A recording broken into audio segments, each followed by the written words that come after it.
Falando um pouco né, desse buchicho que deu com o DEVA 11 HCTR 11, muitas pessoas ficaram preocupadas, principalmente aqueles iniciantes, falando: Meu Deus, eu não sabia que era tão volátil.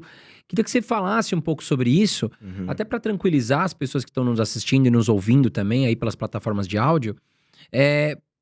O porquê que elas não têm que se preocupar com isso. Porque o que aconteceu com o HCTR e o DEVA 11 foi algo pontual, mas eu queria que você explicasse essa situação. Vou contar uma historinha rápida aqui. A gente fez uma campanha na Ticker, campanha solidária. A gente teve prejuízo no HCTR, a gente dava um desconto na carteira. Só que o cara tinha que provar que teve desconto, né? Sim. Ele não podia falar que teve. Então o cara mandava o print e com os prints vinha a história.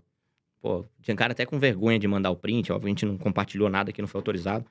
E o cara contava a história dele. E você vê que a maioria dessas pessoas, elas... Vou puxar os números aqui. A gente tinha 500 mil investidores em 2019. A gente fez campanha, eu e outros analistas e tal, fizemos campanha pra gente tentar bater 500 mil investidores em 2019. A gente chegou mais ou menos com esse número no começo de 2020. Hoje a gente tem 2 milhões e 300 mil aí, praticamente. Cara, 70% do nosso mercado é leigo e inexperiente. Beleza. Então essa galera entrou nesse período. Eles entraram, é natural que o investidor olhe pro fundo que paga mais dividendo mesmo.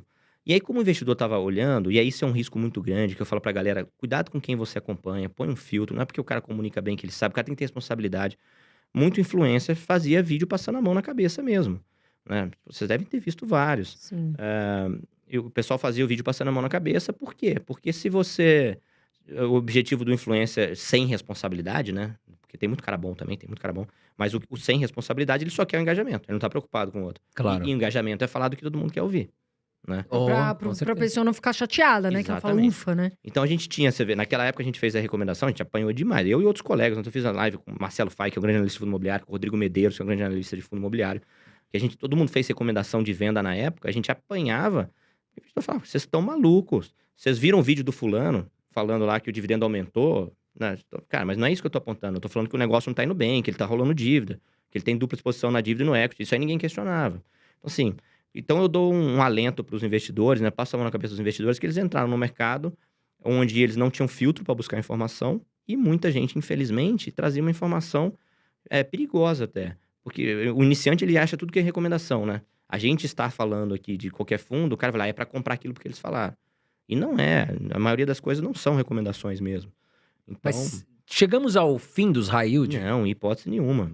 A gente tem high yield na Kinea que performou bem, a gente tem o RBRY, a gente tem o KNHY lá, a gente tem alguns fundos middle com o próprio Habitat, que é um fundo high yield faca na caveira, performou bem, não teve problema em CRI nenhum. Ou seja, é possível estruturar, gerenciar CRI high yield sem ter problema.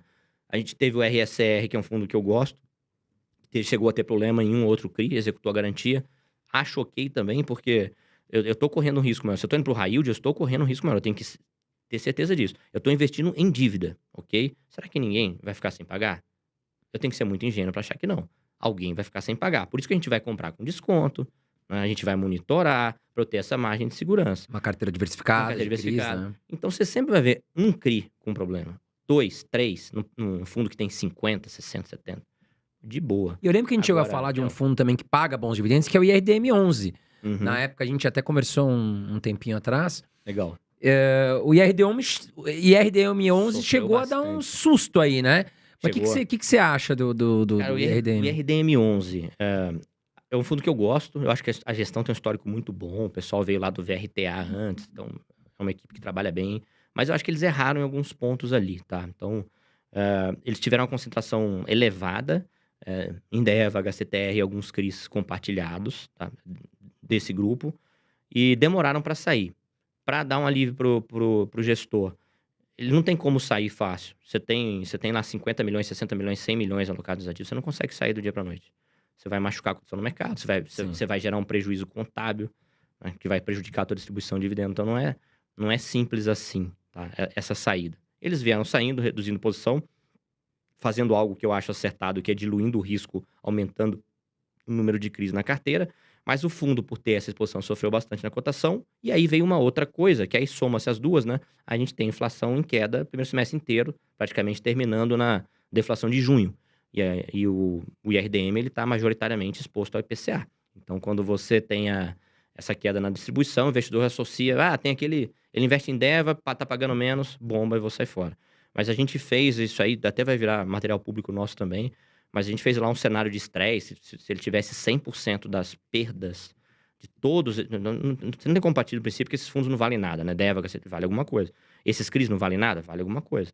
Então, a gente estressou o cenário como se aquilo não valesse nada e a gente viu que o RDM estava negociando ainda com algum patamar de desconto. Então, hoje, no preço de hoje, eu acho que ele está atrativo. Mas, ressalvas, pimenta de prato. Quanto você vai botar de pimenta no seu prato? Ele é um high yield, ele tem que estar em uma carteira diversificada, bem diluído ali, tá? Para facilitar a diversificação, divida em partes iguais, eu falo pra galera. Como é que eu vou saber qual é mais arriscado para ter mais? Divide tudo em parte igual ali.